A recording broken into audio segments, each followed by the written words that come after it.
நம்மு என்ன சமையல்? இன்னைக்கு வந்து இறால் குழம்பு எங்கள் வீட்டில்.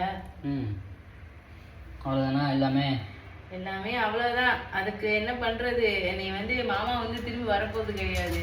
அவங்கள நினச்சி இருக்கிறவங்களும் எல்லாருமே அப்படியே சாப்பிடாம நம்மளும் அப்படி இருந்து நம்ம சமைக்காம ஏதாவது எடுத்து கொடுத்தாலும் அவங்க சாப்பிட்றாங்க. நம்மளும் அப்படியே உட்காந்துருந்தோம்னா அடுத்த வேலை நடக்காது. என்ன சொல்றது, அத்தைக்கு வந்து அந்த இதை வந்து ஈடுபட முடியல. ஏன்னா நாங்கள் இங்கே இருப்போம், 2 நாள் கடந்து கோயம்புத்தூர் போயிடுவோம்.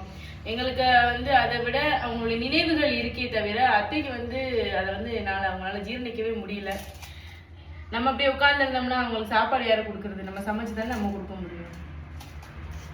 பழையபடி ஆரம்பிச்சாச்சு. பழையபடி நம்ம வந்து நம்ம வாழ்க்கையை தினசரி வாழ்க்கையை ஆரம்பிச்சாச்சு. அவ்வளோதான். அது வந்து ஒரு 3 நாள் வரைக்கும் தான் அது வந்து ஒரு துக்க காரியமாக. அடுத்து இப்போ வந்து அவங்க நல்லா இருக்கிறாங்க. பட் பக்கத்தில் வந்து கேதம் கேட்க வர்றாங்களா, வரையில மறுபடியும் அவங்க அழுது மறுபடியும் ஸ்டார்ட் ஆகிடுறாங்க. அவங்க கை கால்லாம் பார்த்தீங்கன்னா நடுங்க ஆரம்பிச்சிருது. அவங்க ரொம்ப ரொம்ப உடம்பும் வீக்கு. 1 மாதம் ஹாஸ்பிட்டலில் இருந்து பார்த்துருக்காங்க. உடம்பும் வீக் ஆயிடுச்சு. சரி, அவங்களுக்கு ஏதாவது நல்லா சமைச்சு கொடுக்கலாம் அப்படிங்கிறதுக்காக காலையிலே போய் மார்க்கெட்டில் போய் மீன் வாங்கிட்டு வர சொன்னேன்.